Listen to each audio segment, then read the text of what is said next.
cuáles son los parámetros para elegir una firma legal. ¿Descartas firmas por eso o no? Sí, sí. Hay rankings que sí son muy respetables y son muy rigurosos. ¿Cuáles son los errores comunes que se suelen cometer cuando alguien hace marketing personal y eventualmente cuáles son tus recomendaciones para poder evitar? Hola, bienvenidos al podcast de Leuleya. Esta vez tengo el placer y el honor de estar con un abogado de mucho renombre. Tiene más de 30 años de ejercicio en el mercado, tiene una calidad humana excelente y admirable y además es influencer en LinkedIn. Tenemos el placer de hoy conversar con Rafael Aizanova. Rafael, bienvenido y muchas gracias por tu tiempo. Hola, Denise, muchas gracias a ti. Bueno, esto es Preguntas sin filtro, así que voy a empezar con la primera pregunta, que es la que tengo aquí. Y es algo que no se dice tan alto de repente, ¿no? Entre los abogados. Yo quisiera preguntarte cuáles son los parámetros para elegir una firma legal, en tu caso como gerente legal. Sí, bueno, hay algunos puntos importantes que necesariamente se tienen que considerar para evaluar una posible asesoría de un estudio de abogados. Ajá, El primero es la rigurosidad de los filtros de posibles conflictos de interés. ok. Eso es indispensable para toda firma y para todo abogado dentro de la firma. Ujú, Dos, la solidez y transparencia de los integrantes de la firma, desde el socio principal, abogado senior, abogado junior y todos los que integran una firma. Tres, el conocimiento que puedan tener de la industria y de su expertise en los temas. ya. Eso es un valor importantísimo, ¿no? Conocer de Totalmente tu negocio. importante, totalmente importante. ¿Y descartas firmas por eso o no? Sí, Ujú, sí. En el pasado he tenido alguna ocasión en que he podido tener un informe legal ujú, técnicamente impecable, ajá, pero que era inaplicable porque no se podía aterrizar a las necesidades de la compañía. claro. Finalmente era un dinero invertido en vano porque no sirvió realmente Claro. para nada. Un punto también importante es el tema económico. Tienen que ser Mm, propuestas de honorarios razonables para el mercado, razonables para la sí, necesidad que uno tiene. sí. Eso no significa que se vayan a descartar necesariamente los estudios, digamos, caros, Ujú, pero tampoco dejar de ver o evaluar estudios más pequeños o de menor presupuesto, ujú. porque tú tienes que encontrar para qué necesitas una asesoría en un momento determinado.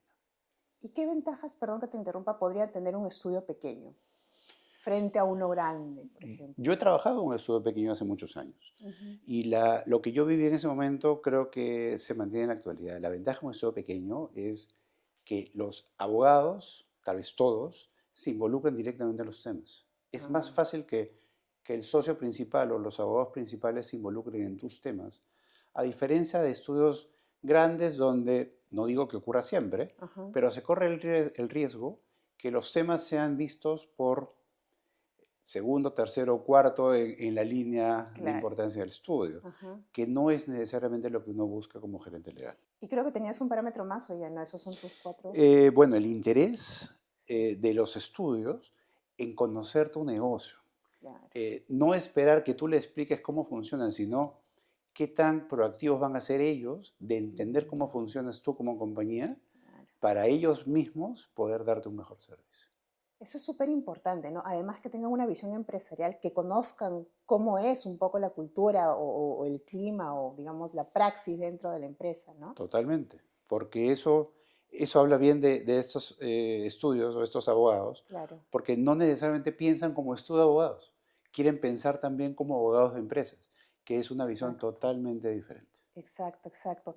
¿Qué piensas cuando no encuentras al socio tan accesible, ¿no? O no sé, de repente hay un equipo fuerte que lo acompaña y tal, pero ¿cuán relevante es la presencia del líder?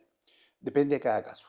O sea, hay Mm, situaciones muy importantes, negociaciones muy importantes, temas de consultoría o de patrocinio sumamente importantes donde sí se debe exigir la presencia de un socio o de ajá, un abogado senior. ajá, Otros en que tal vez eso pasa a un segundo plano, mm, pero siempre es bueno que el socio principal o el abogado encargado de la cuenta mm, no solamente sea al tanto de lo que se ve para nosotros, sí. sino que se involucre directamente. Sí, ajá, qué importante, ¿no? Qué importante lo que has mencionado también, porque justo has mencionado este tipo de cuenta, porque finalmente, y creo que, no sé, dime tú, finalmente todos somos proveedores de servicio, ¿verdad? O sea, somos socios estratégicos, pero finalmente somos proveedores de servicio y tenemos que tener esa visión como clara del objetivo que estás buscando, ¿no?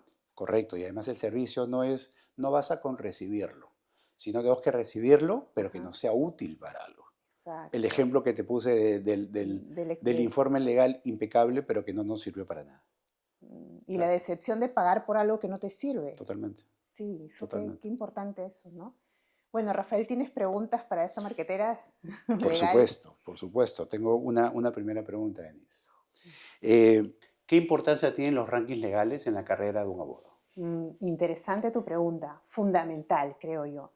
Primero habría que saber cuáles son los objetivos del abogado, cómo quiere crecer, independientemente de la edad, quizás desde un junior hasta uno ya mucho más senior, pero creo que son fundamentales para la reputación del abogado, obviamente acompañado del posicionamiento, pero sobre todo para los objetivos que tenga como línea de carrera, dónde quiere especializarse. Eso fundamentalmente. Creo que es un aporte muy cualitativo a su reputación como abogado, a segmentar específicamente dónde quiere estar, ya sea como legal in-house, ya sea como GC Counsel, ya sea como árbitro, ya sea como especialista, peritos. Ahora hay miles de categorías que pueden ser importantes y que van hilando fino tu línea profesional, ¿no? Que está íntimamente ligado hasta cuándo quieres seguir vigente, ¿no? En la práctica propiamente. Pero independientemente que se apague la práctica, va a quedar un nombre, ¿no? Va a quedar una reputación y esa es la que se va a, digamos, a crecer. Es una estrategia como todo, ¿no? De verdad, hacer una línea de carrera en los rankings es una estrategia que no toma un año, es una estrategia de mediano plazo, es una importante inversión, pero creo que es relevante para el futuro, definitivamente. Cuanto más temprano empieces, mejor. Pero creería yo que no sé si cuando estás muy chiquillo sabes bien a qué te vas a dedicar. Creo que en el tiempo lo vas descubriendo, ¿no? O sea, Sí, tu especialidad. sí, y has dicho algo que me llama mucho la atención y que comparto tu visión. Ajá. Generalmente los rankings estaban enfocados en firmas legales y los abogados que trabajaban en cierta práctica dentro de una firma legal. Sí, Y sí, pocos eran los que tocaban otros rubros, abogados in-house, general counselors, sí, árbitros, peritos, etc. sí. ¿Cómo ves el movimiento o cómo se está desenvolviendo este nuevo ranking en ese sector? Quiero ser totalmente honesta. Yo veo dos partes muy claras, ¿no? Una parte que tiene que ver con lo comercial, por lo cual se segmenta o se especializa cada vez más estas categorías que van saliendo. Y créeme que en 5 años vamos a hablar o en 4 años y te apuesto que van a haber más, definitivamente. Pero por otro lado, creo que sí es importante mantenerlas vivas. O sea, creo que sí es importante que cada uno esté trabajando para hacer increchento esta línea de carrera. O sea, creo que sí, creo que el objetivo debe ser siempre subir de línea, subir de categoría, ¿no? Creo que eso es importante.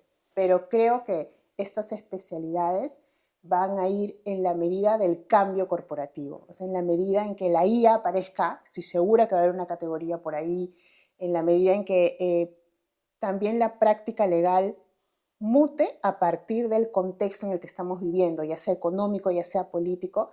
Yo creería que los rankings, evidentemente, como todo el mundo vive de algo, ¿no? De algo comercial, van a crear estas particularidades. ¿Y finalmente, cómo se mide? ¿Qué tan, qué tan viables son estas categorías que hay, todo este esfuerzo que se puede desplegar? Y finalmente, ¿cómo evitamos que al final se corra el riesgo de tener burbujas de aire? Que al final Es es una cierto. gran imagen, pero el globo se revienta y no te queda nada. Mira, son dos. La primera, hay rankings que sí son muy respetables y son muy rigurosos y que nos piden casos específicos, contrapartes específicas, nos piden también nombres específicos. Eh, pero creo que eso es lo primero, pero lo segundo creo que es importante también tener en cuenta a quién estamos presentando y la estrategia que se presenta, cómo se presentan a estas personas. Y como siempre digo, es dime con quién andas y te diré quién eres, porque así evalúa el ranking. Entonces, hay rankings y hay que decirlo alto, Hay rankings que tienen mucho más prestigio que otros, por lo tanto más rigurosos que otros definitivamente. Y por lo tanto también habrán unos que tendrán más categorías que otros, seguramente. Y el indicador, ¿cómo voy a saber? Bueno, uno es el evidente, la categoría que el ranking te da, ¿no es cierto? ¿Y cómo saber si no es una burbuja? Creo que lo puedes medir en tu caso o en el caso de los in-houses, en la lealtad de los clientes, digamos, en tu gestión, medirlo también en tu gestión, en la reputación que se crea, ¿no? O en la recurrencia, invitarte a postular a diferentes rankings, ¿no? O sea, siempre va a haber una demanda, definitivamente, sí. Perfecto. Y tengo una segunda pregunta. ¿Cuáles son los errores comunes que se suelen cometer cuando alguien hace marketing personal y eventualmente cuáles son tus recomendaciones para poder evitarlos? Qué importante, ¿no? Yo siempre digo que es marketing profesional, de marca profesional, porque la marca personal es mi marca aquí, cuando soy mamá, ¿no? Cuando soy solo Denise en mis hobbies, pero la marca profesional tiene que ver más con tu legado, ¿no? Con tu legado profesional, con tu línea de carrera. Creo que el error que más se comete es el tema del autobombo ligado al ego, ya sea el ego por el conocimiento, ya sea el ego por la apariencia, por centralizar el contenido solo en ti, ¿no? Y no compartir el contenido que le puede servir a los demás, ¿no? Que es ahí donde conseguimos, digamos, las personas que nos sigan o convertirnos en influencers, porque nuestra voz comienza a ser importante y de utilidad, como dijiste tú, para los que nos siguen, ¿no? Para quienes están los seguidores. El mayor error creo que es, uno, no tener una estrategia, dos, no tener objetivos claros y tres, centrarte en ti, ¿no? Centrarte solamente, que el contenido caiga en ti, ¿no? Como para que todo el mundo vaya aplaudiendo. Creo que además hay que dar, ¿no? Dar, porque de eso va un poco, ¿no? De compartir conocimiento o de evangelizar, creería que es eso. Bueno, de hecho, el ego es un tema muy recurrente y que estoy seguro tú has visto, yo he visto, mucha gente ve, y que en nuestra profesión es lo que menos importancia debería tener, ¿no? Porque finalmente damos un servicio y el servicio lo recibe el cliente, sea cliente interno o cliente externo. El ego nos servirá cuando nos veamos al espejo, no cuando conversemos o asesoremos a alguien, ¿no? Y creo que además lo he vivido yo también, creo que es una mala práctica en algunos abogados, ¿verdad? Una mala práctica y a veces hasta se convierte en una cultura negativa, desde mi punto de vista, que puede afectar a todos. Voy a hablar de un caso hipotético, pero digamos que si esto ocurre en muchos abogados, probablemente los abogados jóvenes van a copiar ese mismo estilo de cultura. Exacto. Pensando que es lo correcto o teniendo temor de ir en contra de lo que es establecido. Y finalmente el riesgo es que esto vaya a afectar al cliente, que finalmente un abogado vive para su cliente, una firma de abogados vive para su cliente, un abogado interno vive para su cliente. Tal cual, tal cual. Y además el ego se representa transversalmente en todas las compañías, creo que también se ve, no se ve que en los abogados y en otras profesiones. Y en otras profesiones sin duda. Sí. Sino esto es un tema, es que ya va un poco con el ser humano, ¿no? Sí, con la calidad de ser humano que somos. Bueno, Rafael, ha sido un placer conversar contigo. Muchísimas gracias por darnos este tiempo aquí. Y bueno, nada, nosotros volvemos con otro episodio de Preguntas sin Filtro.